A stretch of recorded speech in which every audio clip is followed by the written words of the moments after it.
Kumusta po kayo? Samahan niyo po ako ulit sa aking pamamasyal. Ano po ang nakikita niyo? Tama po ang nasa isip niyo. Ito ay kuweba sa gitna ng disyerto. Habang papalapit ako sa loob, lalong kumikitid ang dinadaanan ko. Kagaya sa buhay natin, palagi nating ipinagpipilitan ng ating mga desisyon. Mga desisyon na dadalhin tayo sa kapahamakan. Minsan, sa mga desisyon na yan, na-impluwensyahan na tayo ng ating mga kaibigan. Sabi nga sa 1 Corinthians chapter 15 verse 33, bad company corrupts good character. At sa Proverbs chapter 18 verse 24, a man of many companions may come to ruin, but there is a friend who sticks closer than a brother.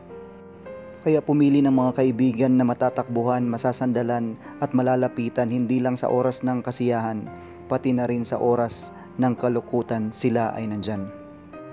Kaya blessing yan ni Lord yung mga kaibigan natin na masasandalan, matatakbuhan at malalapitan. At kagaya sa kuwebang ito, may parte na madilim at may hangganan. Kagaya sa buhay natin, kahit gaano kakatatag, may mga problema at pagsubok pa rin na susubok sa atin.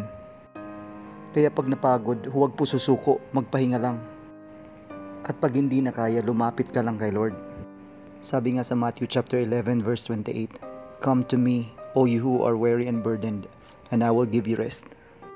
Yung mga bagay na hindi na natin kontrol, ipagkatiwala natin yan kay Lord. Kaya may problema o wala, may blessing o wala, lumapit lagi kay Lord.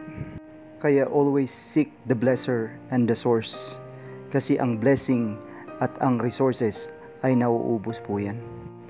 Sabi nga sa Matthew chapter 6 verse 33, seek ye first the kingdom of God and His righteousness, and all these things shall be added unto you. At pag inuna mo si Lord sa buhay mo, mapapansin mo na gumagaan ang buhay mo. At kahit may problema o pagsubok man, nakangiti ka pa rin. Kasi alam mo sa buhay mo na si Lord ang magbibigay sa iyo ng katagumpayan at ang magbibigay sa iyo ng pag-asa.